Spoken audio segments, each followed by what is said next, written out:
Se confier à la mauvaise personne, partager son cœur, ses problèmes à la mauvaise personne peut apporter beaucoup de blessures dans ta vie. Ton cœur peut être brisé tout simplement parce que tu as partagé ce qu'il ne faut pas à la mauvaise personne.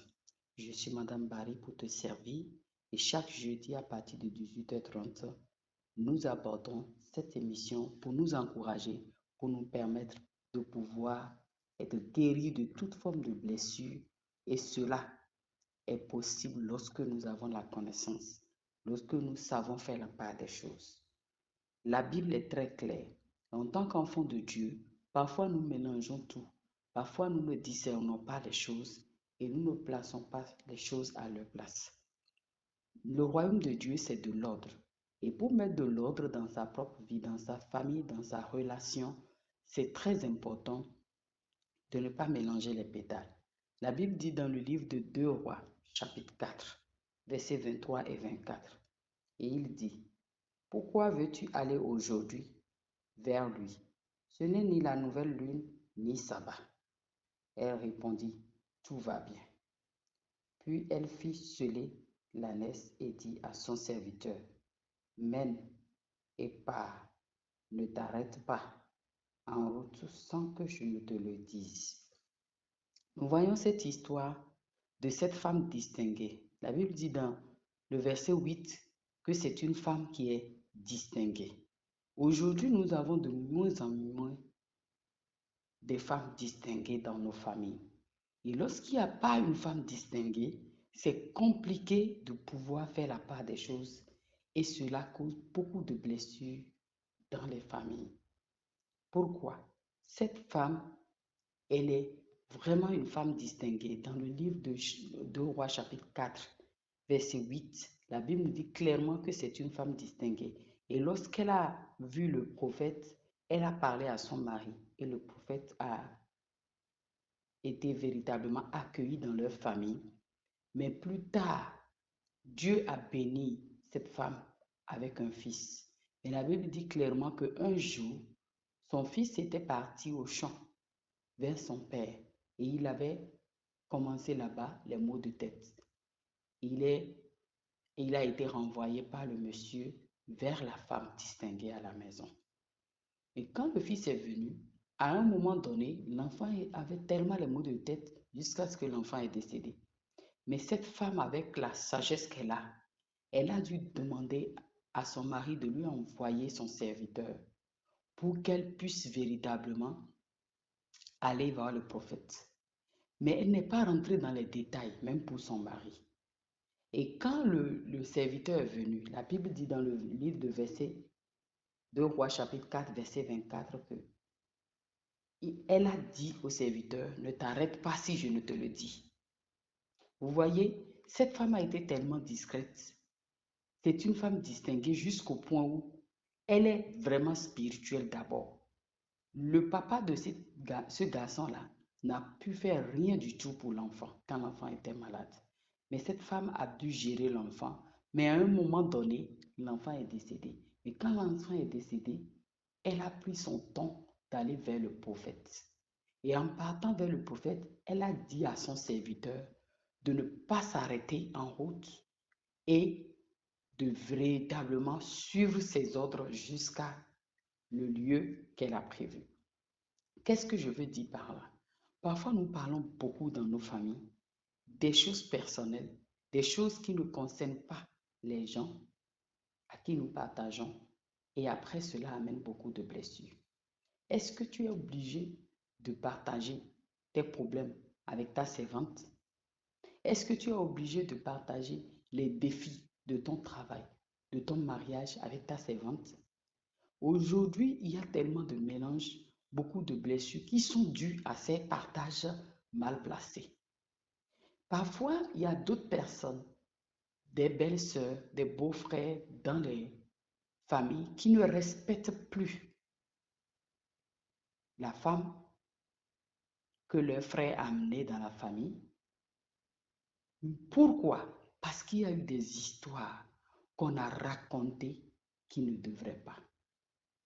Tu es une femme mariée et que ton mari t'a raconté un peu les bêtises, les histoires, des choses bizarres qui se passent dans sa famille, avec ses parents, avec ses frères et sœurs.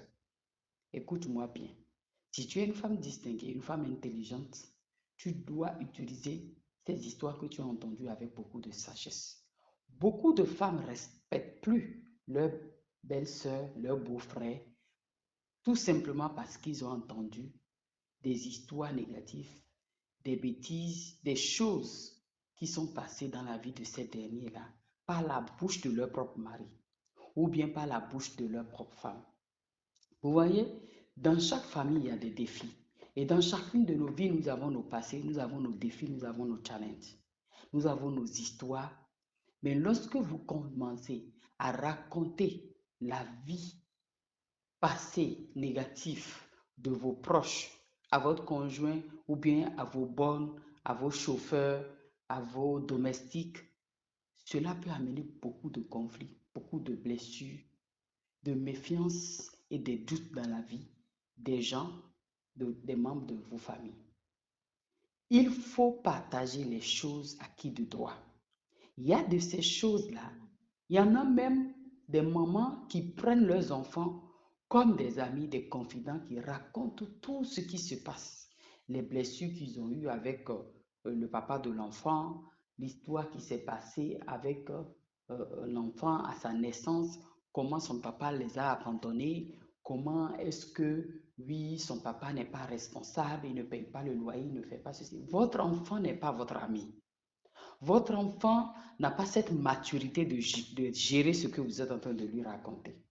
Qu'est-ce que cela crée? Lorsqu'une mère fait face à son enfant et lui raconte l'histoire douloureuse du père de cet enfant, et lui raconte combien de fois son père est irresponsable, combien son père l'a abandonné, combien il y a tellement eu des choses négatives entre eux deux. Votre problème amoureux, l'enfant n'a rien à voir avec ça. Et lorsque vous ne comprenez pas cela, vous créez des blessures dans le cœur de cet enfant. C'est pour cela qu'il y a des enfants qui ne respectent pas leur papa ou des enfants qui ne respectent plus leur maman parce qu'on a raconté des histoires qui dépassent l'âge de cet enfant. L'enfant n'a pas la maturité de gérer ça. L'enfant n'a pas la maturité de pouvoir comprendre que oui, à un moment donné, il faut gérer ces situations-là de telle façon. L'enfant n'a pas cette capacité de gérer cela. Et lorsque vous réglez vos problèmes avec votre conjoint et vous commencez votre temps amoureux là, vous continuez la vie ensemble, les enfants, est-ce que les enfants arrivent de gérer? De la façon que vous avez pu régler. Il y a des fois que c'est réglé, il y a des conflits de famille, de couple qui se règlent, mais est-ce que les enfants qui sont impliqués à un moment donné là, eux, ils ont pu pardonner, ils ont pu digérer ça? Non. Mais plus tard, nous voyons des comportements de ces enfants-là qui montrent que cette situation les avait affectés et ils n'ont pas pu gérer ça. Donc, nous devons faire beaucoup attention de comprendre qu'il y a de ces informations, de ces choses que nous ne pouvons pas partager à tout le monde. La Bible, elle est tellement claire. Lorsque nous lisons dans le livre de Matthieu chapitre 8, verset 4, la Bible dit que Jésus a guéri un lépreux. Et il a dit à cet lépreux-là, garde-toi d'en parler à personne. Va te montrer au sacrificateur. Ça veut dire que Jésus ne voudrait pas que ce lépreux-là raconte cela à la foule ou à n'importe qui. Mais il a précisé la personne vers qui le lépreux doit partir pour témoigner. Donc même il y a des témoignages, il y a des douleurs, des souffrances, des choses qu'on ne peut pas partager, on ne peut pas dire à tout le monde. Tout le monde n'a pas la capacité, la maturité de pouvoir digérer ou de gérer un certain nombre d'informations. Ça crée seulement des blessures, ça crée seulement des rumeurs. Combien de personnes qui se sentent vraiment dévalorisées dans leur famille, tout simplement parce qu'un jour, leur histoire a été racontée par quelqu'un, par un membre de la famille où cette personne les regarde avec cette histoire et commence déjà par leur manquer de respect. Combien de personnes dans nos églises ne se respectent plus, ne s'aiment plus comme avant, tout simplement parce que quelqu'un a raconté une histoire qu'il ne faut pas. Nous devons véritablement faire attention à notre bouche qui crée beaucoup de blessures. Il y a tellement de blessures autour de nous qui sont liées juste aux informations mal placées, juste à des choses. Parfois, les gens disent, oui, j'ai dit la vérité. Lorsque Jésus a guéri ce lépreux-là dans le livre de Matthieu 8, verset 4, c'est une guérison, c'est une bénédiction. C'est une bonne chose qu'il a fait à ce lépreux-là. Mais Jésus a bel et bien dit, garde-toi d'en parler à personne. Même ce que tu es en train de raconter dans l'église, même ce que tu es en train de raconter à ta femme, à ton mari, à ta soeur, à ton frère là, même si c'est la vérité, Jésus te dit, garde-toi d'en parler parce que cela ne concerne pas cette personne.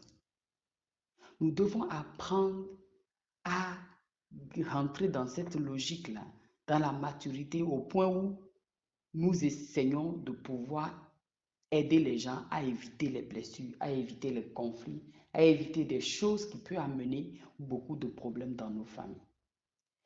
Nous devons demander à Dieu de nous aider à dompter notre langue. Lorsque tu partages des informations qu'il ne faut pas, cela montre clairement ton immaturité. Lorsque vous avez des petits-enfants de 5 ans, de 7 ans, de 3 ans, de 4 ans, à un moment donné, les enfants, ils vont faire sortir des sujets mal placés. Vous êtes en train de parler d'autres choses, mais l'enfant commence de raconter des choses. C'est comme il fait révision des phrases, il fait révision des mots, comme il est en train d'apprendre à parler. Il raconte des sujets qui n'ont rien à voir avec ce que vous êtes en train de dire. Des histoires qui sont passées, ça fait 3 jours, des événements qui s'est passé à l'école avec ses amis. Il commence de raconter ça. Des choses que papa a dit ou bien maman a dit qui n'ont rien à voir avec ce qui se passe actuellement, avec le débat qui est là. L'enfant va commencer de raconter ça, alors que personne ne lui a demandé ce sujet, alors que personne n'est en train de parler de ce sujet. Donc, lorsque nous sommes adultes, nous avons l'âge adulte, nous sommes mariés, nous sommes des pères ou bien des mères de famille, nous sommes des personnes responsables et que nous nous permettons de parler des choses qu'il ne faut pas à des endroits qu'il ne faut pas ou à des personnes qu'il ne faut pas, des personnes qui ne sont même pas concernées. Nous sommes en train d'agir en immaturité. Nous sommes en train de manifester le caractère des enfants qui racontent des choses qu'on ne leur demande même pas. Donc nous devons faire beaucoup attention. Et ce comportement-là apporte beaucoup de blessures. Ce comportement-là amène beaucoup de blessures. Et nous vous encourageons à faire beaucoup attention. Parce que cela crée beaucoup de dégâts. Et cela amène des discordes dans les familles et dans les églises. Les circonstances des événements, des histoires qui n'ont rien à voir avec la personne, vous n'avez pas besoin de lui partager cela. Il va seulement en faire des problèmes où cela va le blesser. C'est pour cela qu'on va entendre des paroles qu'il ne faut pas, des histoires, des racontas gauche-droite. Et cela est une source de beaucoup de blessures dans les familles. Et nous devons faire très très attention parce que la Bible est claire. Donnez à César ce qui est à César et à Dieu ce qui est à Dieu.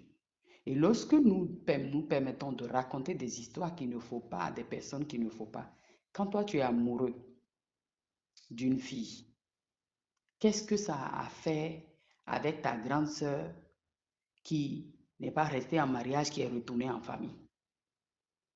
Pourquoi vous ne pouvez pas parler de vous deux en tant qu'amoureux? Beaucoup de jeunes hommes aujourd'hui, lorsqu'ils sont amoureux, ils se permettent, on ne sait même pas qu'est-ce qui les arrive, ils se permettent de raconter de tout de leur famille, de raconter de leur grande sœur, de raconter de leur frère, et pas seulement donner des informations de la famille hein, pour que cette fille puisse connaître la famille, c'est juste raconter les bêtises et des situations difficiles de la vie de leurs parents. De raconter des choses qu'il ne faut pas. Et cette fille entre dans la famille avec un beaucoup de manque de respect aux gens. Vous allez voir la façon dont les gens vous regardent, la façon dont les gens vous considèrent, c'est en fonction des informations qu'ils ont eues sur vous. Combien de belles filles dans les familles ne respectent pas leur beau-père, ni leur belle-mère, ni belle-sœur, beau-frère, et parfois on les traite des impolis, on les traite de mal éduqués, mais la plupart, c'est parce qu'ils ont entendu des informations, des histoires qu'il ne faut pas entendre. Ils ont entendu des choses qu'il ne faut pas entendre et c'est ça qui fait qu'ils manquent de respect à la belle famille. C'est ça qui fait qu'il y a un grand problème de respect à l'égard de leur belle famille. Et lorsque vous tombez sur une femme qui est distinguée, une femme mature, même quand vous lui racontez ces choses-là, elle sait que ça ne peut pas être un frein. Elle a la connaissance, la bonne éducation, la crainte de Dieu et cela lui permet de ne pas utiliser ces informations pour manquer de respect à sa belle famille. Mais lorsque vous tombez sur une femme qui n'est pas mature ou bien qui ne comprend pas ces choses-là, ça va être très difficile de récupérer cette dernière, de la retrouver en train d'accorder une considération, une grande considération, un grand respect pour la belle famille. Et cela va amener beaucoup de blessures dans la famille. Tout le monde va la détester. Elle-même, elle ne comprend pas pourquoi les gens la détestent, mais sa façon de faire, sa façon de regarder, sa façon de réagir, tout compte. Mais elle va regarder, elle va parler, elle va agir en fonction des infos que vous lui avez données. Donc, je vous en supplie, ne racontez pas si ta grande sœur a eu un problème dans son mariage ou il y a eu une situation douloureuse, des blessures entre frères, qu'est-ce que ça a à faire avec ta fiancée? Et dès que toi tu es fiancé, tu commences de raconter tout. Les conflits qu'il y a eu entre ton frère et toi, tu racontes à ta fiancée. Elle n'est même pas encore ta femme. Tu racontes tout à ta fiancée. Donc c'est très important de ne pas mélanger les choses qui vont amener beaucoup de problèmes dans les familles. Il y a tellement de blessures, tellement de conflits, juste parce que l'information qu'il ne faut pas, la personne a entendu. Et il n'a pas su bien gérer cela. Et c'est ça qui est en train de causer beaucoup de problèmes. Entre sœurs, entre frères, les difficultés que vous traversez, les conflits entre frères et sœurs, il y en a qui rapportent tout à leurs enfants. Et aujourd'hui, les enfants des frères et sœurs, ils ont beaucoup de conflits, beaucoup de problèmes, tout juste parce que les blessures de leurs parents, les blessures qu'a causé leur oncle envers leur maman, l'histoire est restée. Vous voyez comment les blessures là vont de génération en génération et de frères avec des sœurs, des tantes. Donc, toutes ces histoires, ces racontats amènent beaucoup de blessures dans les cœurs. Comment vous pouvez comprendre que vos enfants vont s'aimer si entre frères, les histoires que vous avez traversées, les défis, les douleurs que vous avez traversées, vous leur racontez, vous leur rapportez, tout le temps, vous chantez cela, vous récitez cela à vos enfants. Vos enfants vont prendre votre part. Vos enfants vont regarder leur tante comme si elle est mauvaise, alors que c'est une situation qui s'est passée entre vous et vous devez régler entre vous. Cette femme dans le livre de 2 Rois, chapitre 4, verset 8 a dit, tout va bien. Le verset 23, quand son mari lui a demandé, mais tu vas où? Ce n'est ni la lune. Et toi, tu demandes, est-ce que j'envoie mon serviteur pour que tu puisses aller voir le prophète? Qu'est-ce que tu veux aller faire? Ce n'est même pas le sabbat. Ce n'est pas la nouvelle lune. Vous voyez? Donc cette femme distinguée n'est pas rentrée dans les détails pour expliquer quoi que ce soit. Elle a dit, tout va bien.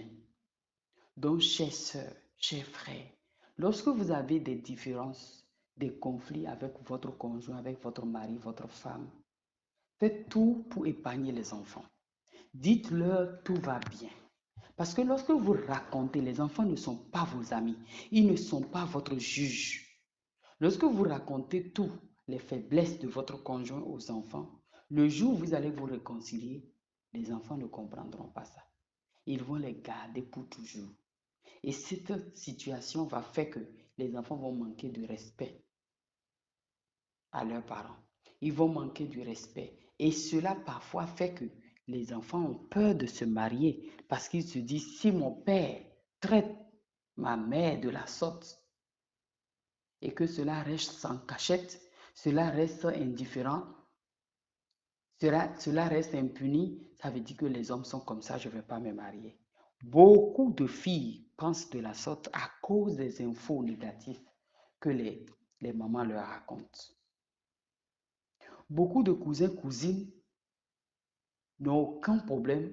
Ils n'ont pas une histoire qu'ils peuvent vous raconter pour dire oui, c'est à cause de cette histoire-là qu'on ne s'entend pas, qu'on ne s'appelle pas, qu'on n'est pas en attente.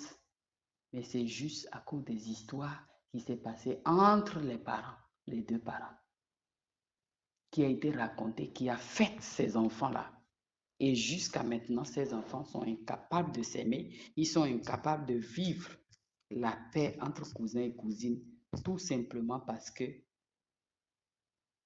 leurs parents, il y avait eu des problèmes entre leurs parents. Comment est-ce qu'on peut transférer des blessures de génération en génération alors que Jésus lui-même nous dit, garde-toi, il a même guéri quelqu'un, mais il a dit, garde-toi d'en parler à personne. Il va voir seulement le sacrificateur. Donc il y a ces conflits de couple, de famille, entre parents, entre frères et sœurs, qu'il y a simplement des personnes adultes, des personnes bien de référence qui peuvent gérer ça, et non vos enfants, et non vos conjoints. Et si tu es madame dans une famille où tu as entendu toutes les histoires de tes belles-sœurs, des histoires négatives de ta belle famille, et toi tu veux t'appuyer sur ça pour vivre, pour combattre ou bien pour défendre ton mari, tu vas te créer des problèmes et tu vas semer des problèmes pour tes enfants dans l'avenir. Parce que tu n'es pas bien placé pour régler cette situation. Tu dois utiliser beaucoup de sagesse. Tu dois utiliser la prière et ne te permets pas de poser un seul acte de donner une seule version, une seule phrase négative concernant cette situation. Ce n'est pas ton problème. Parce que l'amour entre frères est différent de l'amour entre conjoints. Donc si tu mets ta bouche dans cette histoire, tu vas te créer des blessures et ces blessures-là seront comme des semences, des histoires négatives pour la vie de tes enfants.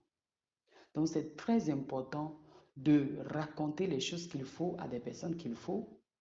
Cela va nous aider à éviter beaucoup de blessures, beaucoup de problèmes, beaucoup de conflits qui créent des blessures très profondes dans la vie des gens, des membres de nos familles.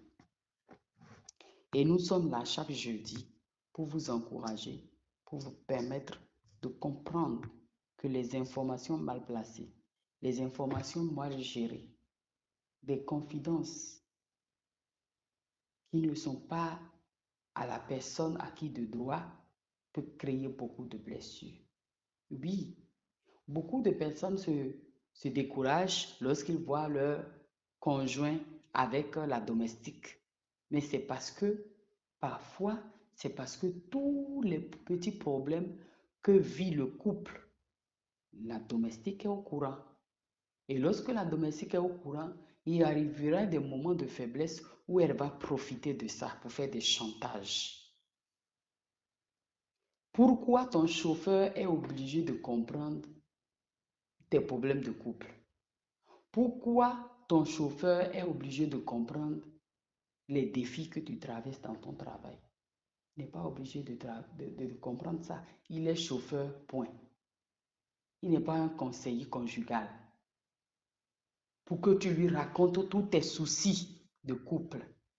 Tu vas créer des blessures dans son cœur. Il va prendre sa part. Il va prendre ta part, puisque tu es gentil envers lui en tant que patron. Il va prendre ta part, il va commencer de regarder madame méchamment. Il va commencer de considérer ta femme comme si elle est méchante, alors qu'il ne comprend pas toute l'histoire. Tu lui as juste raconté une partie. Vous voyez ce que ça peut créer. Et maintenant, si ce chauffeur-là est de mauvaise foi, il y en a même qui passent derrière pour raconter tout ce que le monsieur a dit sur la femme à cette femme-là. Et commencer par faire une amitié en cachette avec ta femme. Donc nous devons être sages et mettre chaque chose à sa place. Jésus même a dit que tu ne le racontes à personne. Il a guéri des gens, il a fait du bien, il a dit aux gens ne retourne pas au même endroit, ne partage pas aux gens. C'est nous qui nous montre que ce n'est pas tout on dit à tout le monde. Il faut trouver des personnes spécifiques pour dire un certain nombre de choses. Que Dieu nous aide à garder notre bouche, à faire le distinguo des choses et ne pas raconter les choses qu'il ne faut pas à des endroits qu'il ne faut pas ou à des personnes qu'il ne faut pas. C'est très important. Donc, vous êtes bénis et nous vous bénissons avec beaucoup de sagesse, beaucoup de discipline, parce qu'il faut beaucoup de discipline pour savoir à qui je dois dire quoi. Et l'éducation aussi. L'éducation est très très importante.